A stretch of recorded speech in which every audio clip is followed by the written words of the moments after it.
बाद आज की चैनल के कार्यक्रम टॉप 10 में आपका स्वागत है। मैं हूं निपुण भार्गव और पेश हैं अभी तक की 10 बड़ी खबरें। माओवादी विरोधी रणनीति को धार देने के लिए गृह मंत्री अमित शाह आज रविवार को छत्तीसगढ़ का दौरा कर रहे हैं। 22 और 23 जून के दौरान गृह मंत्री अमित शाह माओवादी हिंसा के खिलाफ चल रहे अभियान को लेकर उच्च स्तरीय समीक्षा बैठक की अध्यक्षता करेंगे। बैठक में 31 मार्च 2026 की निर्धारित समय सीमा तक माओवादी प्रभाव खत्म करने के घोषित लक्ष्य को प्राप्त करने के लिए केंद्र की रणनीति को पूरा करने पर ध्यान केंद्रित किया जाएगा। कांग्रेस ने अपने संगठन में नई जान फूंकने और जिला अध्यक्षों को अधिक शक्तियां प्रदान करने के मकसद से शुरू किए संगठन सृजन अभियान के तहत शनिवार को गुजरात में 40 जिला एवं शहर इकाइयों के अध्यक्षों की नियुक्ति की।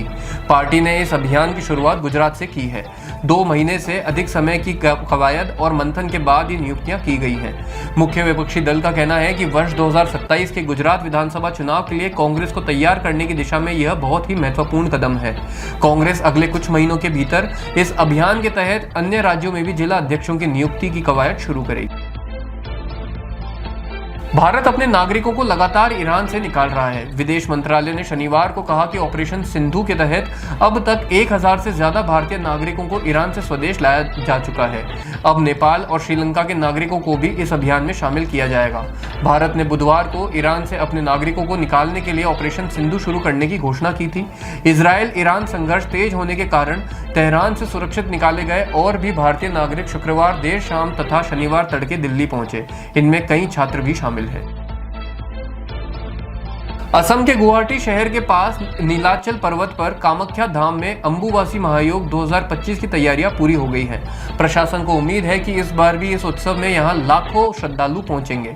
बता दें कि हर वर्ष देश और दुनिया से तंत्र मंत्र साधक अंबुबासी मेले में आते हैं। इस दौरान मां के दर्शन नहीं होते और मंदिर के कपाट बंद कर दिए जाते हैं। यह स्त्री की सृजनात्मक शक्ति, स्त्रीत्व, उर्वरता की पवित्रता का उत्सव है। इस दौरान किसान भी खेतों की जुताई नहीं करते हैं। ईरान के सर्वोच्च नेता अयातुल्ला अली खामेनेई ने अपनी हत्या की स्थिति में 3 उत्तराधिकारियों को नामित किया है। उत्तराधिकारियों में 3 वरिष्ठ मौलवी शामिल हैं। खास बात यह है कि इन उत्तराधिकारियों में उनके बेटे मुस्तफा खामेनेई का नाम शामिल नहीं है। इनमें अली रेजा अराफी अली, असगर हेजाजी, हासिम हुसैनी बुशहरी, अली अकबर वेलायती के नाम शामिल हैं।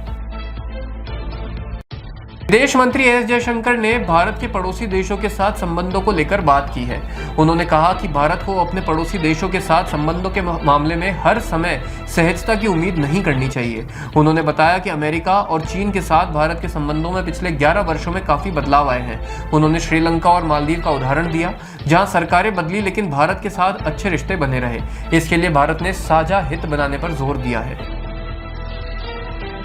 IMD के मुताबिक अगले 2 दिनों तक उत्तरी अरब सागर, राजस्थान, पश्चिमी उत्तर प्रदेश, जम्मू कश्मीर, उत्तराखंड, हिमाचल प्रदेश और लद्दाख के कुछ हिस्सों में दक्षिण पश्चिम मानसून के आगे बढ़ने के लिए परिस्थितियां अनुकूल बनी हुई हैं।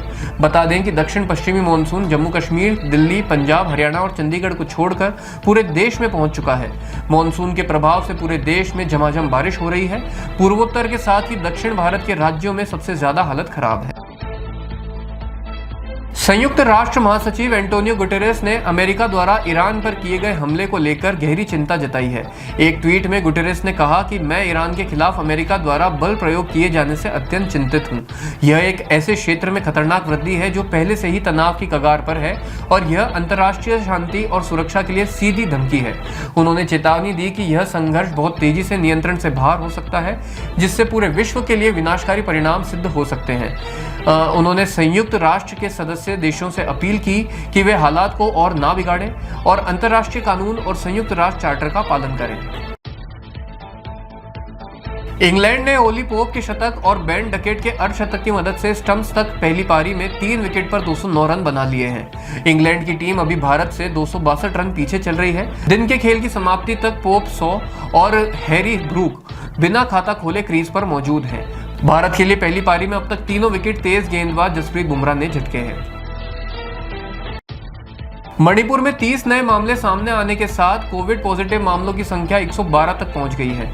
ज्यादातर मामले इम्फाल पश्चिम और इम्फाल पूर्व जिलों में केंद्रित हैं। जो लोग पॉजिटिव पाए गए उनमें से 98 होम आइसोलेशन में थे और राज्य के स्वास्थ्य अधिकारी के अनुसार अब तक किसी के हताहत होने की खबर नहीं आई है। इस बीच स्वास्थ्य अधिकारियों ने कहा कि ज्यादातर मामले राज्य के बाहर यात्रा से संबंधित नहीं थे और इसलिए कोविड उपयुक्त व्यवहार का पालन करने की आवश्यकता है। टॉप 10 में अभी के लिए इतना ही। अगली बार फिर आपसे मुलाकात होगी, तब तक के लिए आज्ञा दीजिए। नमस्कार।